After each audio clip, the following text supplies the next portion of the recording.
आप सबको जय यीशु स्वागत। मेरे प्रिय भाइयों बहनों मित्रों शुभचिंतकों, यह एक प्रार्थना का अवसर है हमारे लिए। हम सारे विश्व के साथ एक होकर ईश्वर से प्रार्थना करते हैं कि इस महामारी से कोविड-19 जो हम कहते हैं, दुनिया को निवारण मिले, मुक्ति मिले। इसी उद्देश्य से हम ईश्वर से प्रार्थना करते हैं। आइए आप सब इसमें शामिल होकर एक साथ एक मन से एक हृदय से प्रभु से हम प्रार्थना करें। पिता और पुत्र और पवित्र आत्मा के नाम पर आमीन। प्रभु आप लोगों के साथ हो और आपके साथ भी। हे सर्वशक्तिमान पिता परमेश्वर, स्वर्ग और पृथ्वी को बनाने वाले प्रभु, हम तुझे धन्यवाद देते हैं, तेरी आराधना स्तुति करते हैं। प्रभु, इस प्रार्थना सभा में आपको हम स्वागत करते हैं। आप ही सर्वशक्तिमान हैं और इसलिए आपके नाम पर हम सभी आए हुए हैं। बाइबल में वचन हमें सिखाती है कि हर परिस्थिति में ईश्वर की स्तुति करना, ईश्वर की आराधना करना। इसलिए प्रभु, इस गाने के द्वारा हम तेरी स्तुति आराधना करना चाहते हैं कि आप ही सृष्टि के मालिक हैं और इसलिए आपके हाथों में हम सबों को समर्पित करते हुए गाने के द्वारा हम आपकी आराधना स्तुति करते हैं।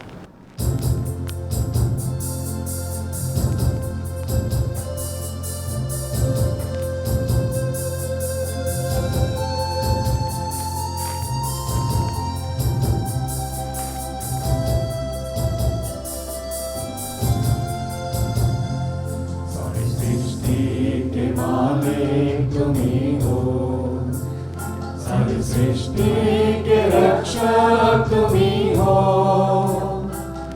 करते हैं तुझको सागर प्रणाम, गाते हैं तेरा ही गुणगान। सारी सृष्टि के मालिक तुम्ही हो, सारी सृष्टि के रक्षक तुम्ही हो, करते हैं तुझको सागर प्रणाम, गाते हैं तेरा ही गुणगान।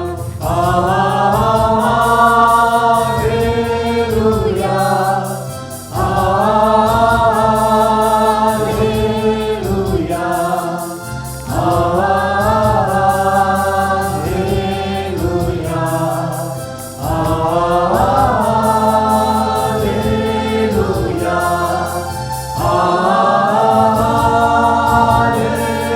हालेलुया, हालेलुया,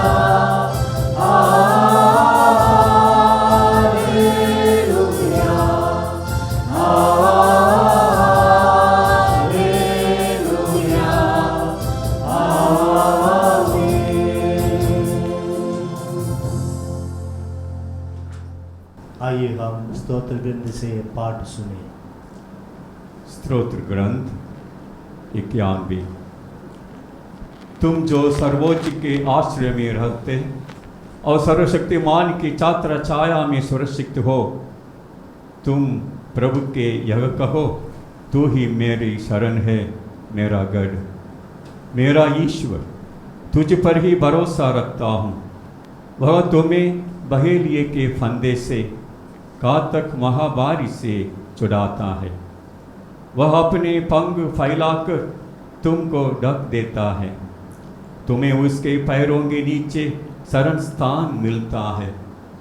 उसकी सत्य प्रतिज्ञा तुम्हारी डाल है और तुम्हारा कवच।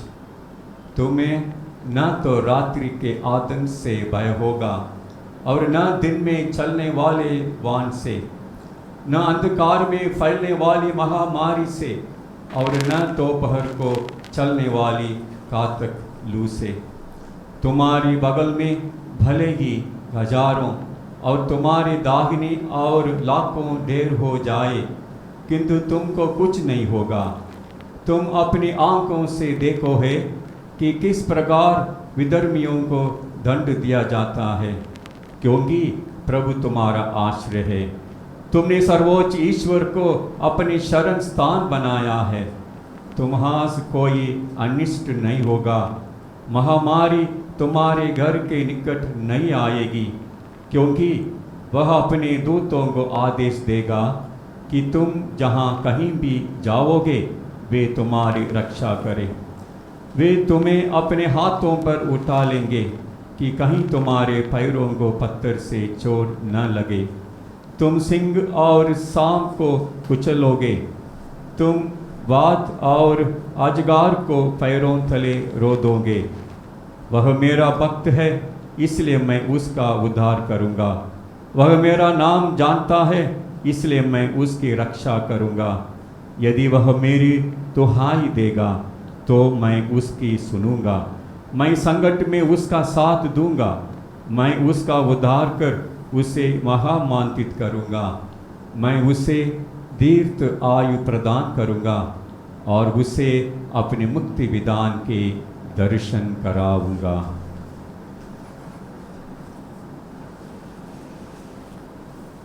प्यारे भाइयों, बहनों और मित्रों,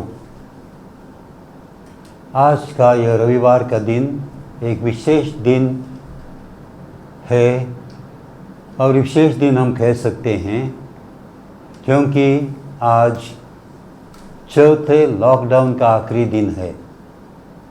साथ साथ एक पेंटेकॉस्ट का यह दिन बहुत ही महत्वपूर्ण दिन हम क्रिस्तियों के लिए विश्व भर में पेंटेकॉस्ट का त्यौहार मनाया जाता है, अर्थात प्रभु यीशु के जी उठने के 50 दिन बाद पवित्र आत्मा ने उनके प्रेरितों को और जो भी वहाँ पर एकत्रित हुए प्रार्थना के द्वारा माता मरियम के साथ उन पर पवित्र आत्मा भेजा और उनको बदल दिया, उनका मन परिवर्तन और दिल परिवर्तन किया, जिससे कि वे निडर बन गए और साहस के साथ प्रभु का समाचार, सुसमाचार, अच्छा समाचार फैलाने में कामयाब हुए।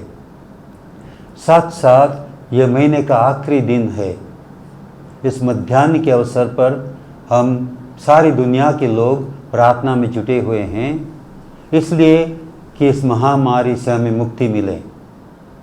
और यह माता मरियम का भी त्यौहार है, क्योंकि जब माता मरियम को प्रभु के दूत ने संदेश दिया कि वह गर्भवती होगी, एक पुत्र जनेगी और ईश्वर इस दुनिया में आकर हमारा उद्धार करेंगे, और उनको यह भी संदेश मिला कि उनकी कज़न एलिज़ाबेथ गर्भवती है, क्योंकि वह दूर रहती थी एक पहाड़ी प्रदेश में, तो उन्होंने जाकर उनकी सेवा शुश्रूषा की, उनकी मदद की। तो इसलिए माता मरियम की इस मदद के द्वारा हमें भी यह प्रोत्साहन मिलता है कि हम भी एक दूसरे की मदद करें, एक दूसरे की सेवा करें। और हमारे पापा ने हमें आह्वान दिया है, आमंत्रण दिया है कि सारा विश्व एक होकर प्रार्थना करें। प्रार्थना का प्रभाव विशेष है। बहुत से लोग सोचते हैं हम हफ्तों से या महीनों से प्रार्थना करते आ रहे हैं, लेकिन यह महामारी हमसे दूर नहीं हो रही है, बल्कि यह प्रकोप बढ़ता जा रहा है। यह सच नहीं है प्यारे भाइयों और बहनों। प्रार्थना का महत्व हम शायद समझेंगे तो हमें यह सोचना भी ज़रूरी है कि किस प्रकार इस महामारी से जो भी हानि पहले हो रही थी वह कम होती जा रही है। कोई भी कोविड-19 से त्रस्त हुआ है, इसका मतलब यह नहीं कि वह मृत्यु पाएगा, क्योंकि मैंने जो थोड़ा बहुत रिसर्च किया है उसके अनुसार पिछले 2 महीने में मैं देखते आ रहा हूँ मृत्यु में कमी होती जा रही है, चंगाई बढ़ती जा रही है लोगों में। कुछ देशों में करीब 15, 18 या 20 लोग चंगा हो रहे हैं, जबकि एक व्यक्ति मृत होता है। कहीं कहीं पर वह 5 या 6 उनमें से एक मृत्यु पाता है। इसका मतलब 15% सिर्फ मृत होते हैं और 80-85% लोग चंगा हो जाते हैं। इसका मतलब हमें यह सकारात्मक रीति से सोचना आवश्यक है कि यह कोविड-19 की महामारी इतनी ज़्यादा खतरनाक या भयानक नहीं है। सब इसको शायद बहुत ही भयानक समझते हैं, एक बार उससे त्रस्त हुए तो मर ही जाएंगे, यह सही नहीं है। शायद ईश्वर का हाथ इसमें अभी धीरे धीरे और ज़ोर से हम देख सकते हैं, जिससे कि यह महामारी धीरे धीरे कम होएगी। यह विश्वास हमें होना आवश्यक है। तो प्यारे भाइयों बहनों, आइए हम प्रभु पर विश्वास नहीं त्यागें। हमने वह स्रोत 91 जो पढ़ा है, वह हमारा प्रभु पर विश्वास दृढ़ करता है। वह विश्वास हमें स्थिरता और शक्ति प्रदान करता है, जिससे कि प्रभु हमारे साथ हैं तो हमें किससे डरना है। हम यदि अकेले महसूस करते हैं तो ज़रूर हमें डरने की आवश्यकता है। वह एकता हम लोगों के साथ महसूस करेंगे, उस एकता के साथ प्रभु भी हमारे साथ एक हो जाते हैं, और तब हमें वह शक्ति प्रसारित होती है। उस शक्ति से हम किसी भी कठिनाई पर, किसी भी बीमारी पर, किसी भी शत्रु पर विजय पाने में कामयाब हो जाते हैं। तो प्यारे भाइयों और बहनों, हम प्रार्थना को नहीं त्यागें, प्रभु पर विश्वास करें और एक मन से, एक दिल से प्रार्थना करें। अपने अपने परिवारों में, अपने अपने जगह पर बहुत बड़ी भीड़ की आवश्यकता नहीं है। हम लॉकडाउन और सोशल डिस्टेंसिंग, सामाजिक दूरी उसको बनाए रखते हुए भी ईश्वर से प्रार्थना कर सकते हैं। उनसे हमारे करीबपन का नाता हम जोड़ सकते हैं। तो यह मध्याह्न का अवसर, यह रविवार, यह पेंटेकोस्ट का दिन, माता मरियम का त्यौहार और यह मई महीने का अंतिम दिन, हम सचमुच में प्रभु के उस निकटतम अनुभव में बिताएं और उनसे बरसक प्रार्थना करें कि इस महामारी से हमें मुक्ति मिले। और हम इसके लिए भी प्रार्थना करें कि जो भी इस महामारी से लड़ रहे हैं, जैसे हमारे डॉक्टर लोग, सिस्टर, नर्सेस लोग, और उसके साथ साथ सरकारी कर्मचारी, सरकारी अधिकारी, हमारे धार्मिक नेता, और उसी प्रकार हमारे जो प्रवासी भाई बहन, मजदूर लोग जो काफ़ी कठिनाई के साथ अपने अपने राज्यों में, अपने अपने घरों में जा रहे हैं, उनको प्रभु शक्ति प्रदान करें, उनको सहूलियत प्रदान करें और उनकी रक्षा करें, सबकी रक्षा करें। इसी उद्देश्य से हम यह प्रार्थना आज प्रभु को चढ़ाएं। आइए हम पवित्र आत्मा के एक गीत द्वारा हमारे देशवासियों पर पवित्र आत्मा को बरसाने के लिए प्रार्थना करें। जोएल के ग्रंथ में अध्याय 2 में हम पढ़ते हैं कि प्रभु का वचन कहता है, उन दिनों मैं सभी शरीरवासियों पर, शरीरधारियों पर मैं अपनी आत्मा को बरसाऊंगा, कि सारे बच्चों पर, माता पिताओं पर, बुजुर्गों पर, दास दासियों पर, सेवक सेविकाओं पर मैं अपनी आत्मा को बरसाऊंगा। वह ईश्वर से हम प्रार्थना करें कि हम भारतवासियों पर इस पेंटेकोस्ट के दिन में पवित्र आत्मा को बरसाएं।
शांति, तू है भक्ति, तू है आत्मा सृजनहार, तू है शांति, तू है भक्ति, तू है आत्मा सृजनहार।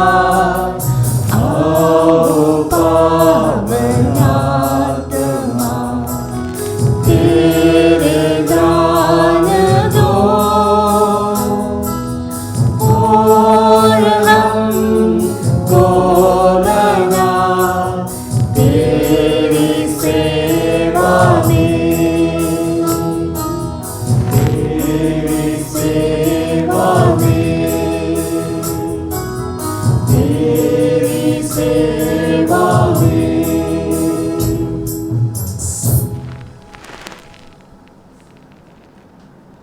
प्रभु आप लोगों के साथ हो। और आपके साथ भी। संत यूहन्ना के अनुसार आज का पवित्र सुसमाचार प्रभु की जय। अध्याय 20 कड़ी 19 से 23। उस दिन अर्थात सप्ताह के प्रथम दिन संध्या समय जब शिष्य यहूदियों के भय से द्वार बंद किए एकत्र थे, ईसा उनके बीच आकर खड़े हो गए। उन्होंने शिष्यों से कहा, तुम्हें शांति मिले। और इसके बाद उन्हें अपने हाथ और अपनी बगल दिखाई। प्रभु को देखकर शिष्य आनंदित हो उठे। ईसा ने उनसे फिर कहा, तुम्हें शांति मिले। जिस प्रकार पिता ने मुझे भेजा उसी प्रकार मैं तुम्हें भेजता हूँ। इन शब्दों के बाद ईसा ने उन पर फूंक कर कहा, पवित्र आत्मा को ग्रहण करो। तुम जिन लोगों के पाप क्षमा करोगे वे अपने पापों से मुक्त हो जाएंगे, और जिन लोगों के पाप क्षमा नहीं करोगे वे अपने पापों से बंधे रहेंगे। प्रभु का सुसमाचार। क्रिस्त की जय। हमारी यात्रा में प्रभु हमेशा हमारा साथ देते हैं, हमारे साथ चलते हैं। यह विश्वास हमें होना चाहिए। प्रभु कहते हैं, मैं हूँ मार्ग, सत्य और जीवन। यदि प्रभु के बताए हुए मार्ग पर हम चलें और सत्य पर अड़े रहें, सत्य के मार्ग पर चलें, तो हमें संपूर्ण जीवन प्राप्त होगा। क्योंकि प्रभु कहते हैं, मैं आया हूँ इस दुनिया में जिससे कि वे जीवन पाएं, संपूर्ण जीवन, that they may have life and life in its fullness। और यह जीवन प्रभु हमेशा हमें देने को तैयार हैं जब हम उन पर विश्वास करते हुए अपने जीवन को उनके बताए हुए रास्ते पर बनाए रखने के लिए तैयार रहें। आज की दुनिया का जो माहौल है, इस कारण शायद काफ़ी दुख तकलीफ मनुष्य को झेलना पड़ता है। और यह दुख तकलीफ इस कारण से है कि मनुष्य का स्वार्थ, मनुष्य का अपने ऊपर ही भरोसा, अपनी शक्ति पर अड़े रहना, ईश्वर की शक्ति पर विश्वास नहीं करना, इसका शायद कारण है। हम प्रकृति को भी संभाल नहीं सकते, समझ नहीं सकते। हर एक चीज़ जो ईश्वर ने बनाई है वो हमारी भलाई के लिए, हमारी मुक्ति के लिए, हमारे साक्षात अच्छे जीवन के लिए बनाए हैं। और उनकी रक्षा करना और इस प्रकार एक दूसरे के भलाई के लिए कार्य करना और हर एक मानव को एक दृष्टि से देखना, अपने भाई बहन के रूप में देखना और इस प्रकार दुनिया को कुछ न कुछ मात्रा में अच्छा बनाने की कोशिश करना, स्वार्थ को त्यागते हुए दूसरों की भलाई के लिए अपने आप को न्यौछावर करना, इससे हमें ज़रूर तसल्ली और आंतरिक शांति और भलाई प्राप्त होगी। और यही प्रभु हमें कहते हैं कि पवित्र आत्मा यदि हम पर हमेशा विराजमान रहता है, उस पवित्र आत्मा के द्वारा हम बल पाते हैं और उस दिशा में चलते हैं जिस दिशा में प्रभु हमें आने का और जाने का आह्वान देते हैं।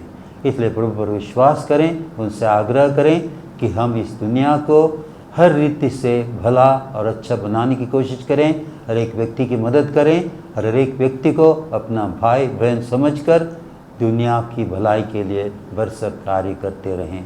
प्रभु हमें ज़रूर आशीर्वाद देंगे और हमें इस कोरोना वायरस कोविड-19 और यह महामारी जिससे हम डरे हुए हैं, अपने घरों में बंद हैं, हम फिर एक बार उससे मुक्ति पाकर अपने जीवन को सही दिशा में लाने में कामयाब हो जाएंगे। आइए हम कुछ पल मौन रहकर इस वचन पर हम मनन चिंतन करें, प्रभु का सानिध्य का अनुभव हम करें।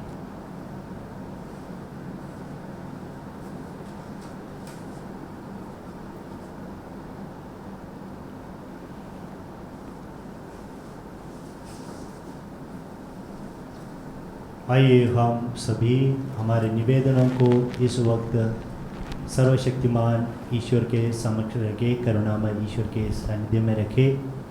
ईश्वर का वचन कहता है तिमोथी के नाम संत पौलुस के पहला पत्र अध्याय 2 वाक्य 1 और 2 में, मैं सबसे पहले एक अनुरोध करता हूँ कि सभी मनुष्यों के लिए, विशेष रूप से राजाओं और अधिकारियों के लिए अनुनय विनय, प्रार्थना, निवेदन तथा धन्यवाद अर्पित किया जाए, जिसे हम भक्ति तथा मर्यादा के साथ निर्विघ्न तथा शांत जीवन बिता सकें। ये सर्वशक्तिमान ईश्वर, सबसे पहले हम हमारे देशवासियों के लिए प्रार्थना करना चाहते हैं जो अभी कोरोना बीमारी से परेशान है। इस बीमारी की वजह से हम देशवासी कुछ नहीं कर पा रहे हैं। हम एक प्रकार लॉकडाउन में हैं और हम सभी एक निसहाय अवस्था में हैं, और इसलिए हम प्रभु तुझसे प्रार्थना करते हैं, क्योंकि तेरा वचन कहता है संत लूकस के सुसमाचार 1 वाक्य 38 में, ईश्वर के लिए कुछ भी असंभव नहीं है। और ये वचन ये भी कहते हैं संत मार्कुस के सुसमाचार अध्याय 9 वाक्य 23 में, विश्वास करने वालों के लिए कुछ भी असंभव नहीं है। इसलिए प्रभु हम तुझ पर विश्वास करते हुए हम सारे देशवासियों के लिए प्रार्थना करते हैं। आप ही एक ही ईश्वर हैं जो हमें इस कोरोना बीमारी से पूर्ण रूप से चंगाई दे सकते हैं, और इसलिए हम सभी को, हम देशवासियों को इस बीमारी से पूर्ण रूप से चंगाई प्रदान कर। आइए हम इस मतलब के लिए प्रार्थना करें। हे पिता हमारी प्रार्थना सुन। आपके समस्त दास दासियाँ और पुत्र पुत्रियाँ आपसे प्रार्थना करते हैं। हे प्रभु, आपसे एक हृदय होकर, एक मन होकर प्रार्थना करते हैं। हम आपसे शारीरिक चंगाई के लिए प्रार्थना करते हैं। तेरे लाखों दास दासियाँ आज बीमार हैं, महामारी से पीड़ित है। हे प्रभु, हम तेरे नाम में विश्वास करते हुए प्रार्थना करते हैं कि तू अपने पवित्र लहू की शक्ति से चंगाई प्रदान कर। हमें आत्मिक और शारीरिक चंगाई प्रदान कर। इस उद्देश्य के लिए हम प्रभु से प्रार्थना करें। हे पिता हमारी प्रार्थना सुन। हे प्रभु, आज देश जिन परिस्थितियों से गुजर रहा है वह आपसे छुपा नहीं है। इस लॉकडाउन में कई परिवार तनाव में जी रहे हैं, मजदूर वर्ग पलायन कर रहे हैं, कई परिवारों के सदस्य अपने रोजगार एवं जीविका के लिए परेशान और चिंतित हैं। हम आपसे प्रार्थना करते हैं, हे प्रभु, हम सब पर अपनी आशीष और कृपा प्रदान कर, हमारे विश्वास को मजबूती प्रदान कर। जो लोग तनाव और पीड़ा से गुजर रहे हैं उनमें सकारात्मक नज़रिया भर दें। इस मतलब के लिए हम प्रभु से प्रार्थना करें। हे पिता हमारी प्रार्थना सुन। हे प्रभु, हम आपसे प्रार्थना करते हैं कि हमारे नेताओं को और जन सेवा करने वाले अधिकारियों के परिवारों को ढांढस और शक्ति दे। देश के अधिकारी जनहित में सही निर्णय ले सकें, इसके लिए हम आपसे प्रार्थना करते हैं। हे पिता हमारी प्रार्थना सुन। हे पिता परमेश्वर, हम सभी धर्म गुरुओं के लिए प्रार्थना करते हैं। उन्हें अपना संरक्षण प्रदान कीजिए।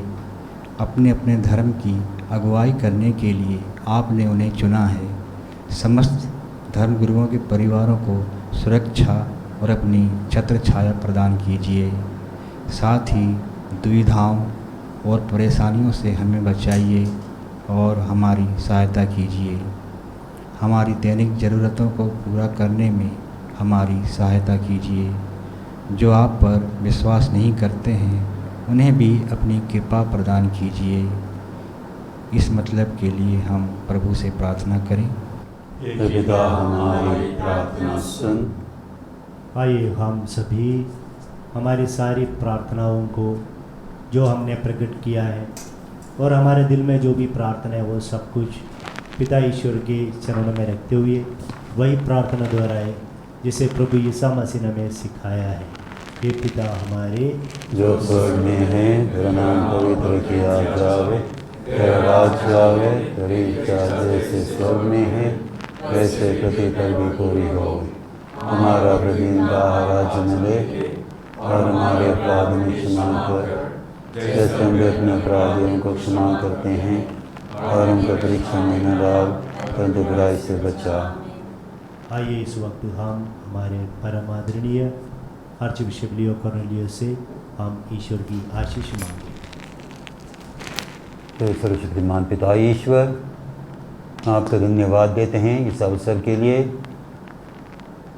अनेक लोग विश्वासी इस प्रार्थना समारोह में शामिल हुए हैं।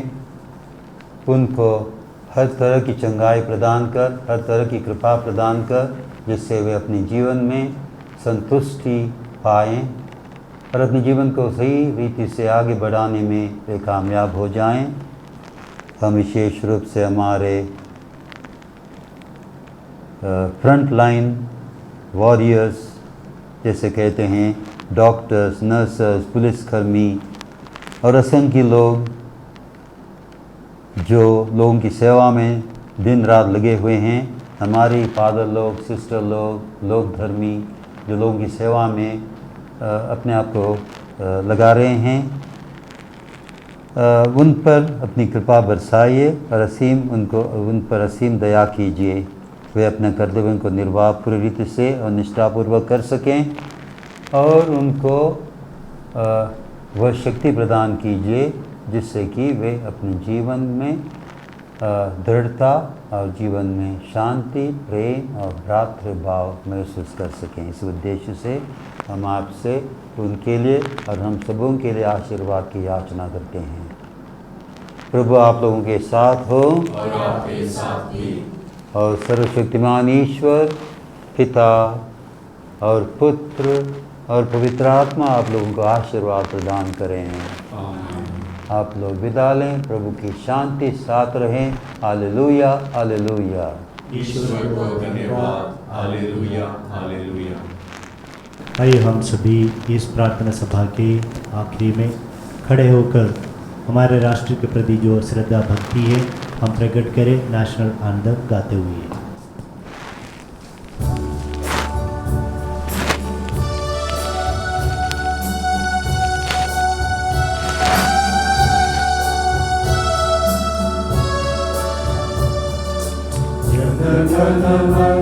विनायक जय हे, भारत भाग्य विधाता।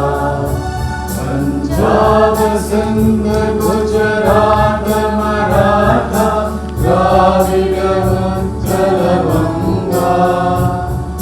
विंध्य हिमाचल यमुना गंगा, उज्जल जलधि तरंगा।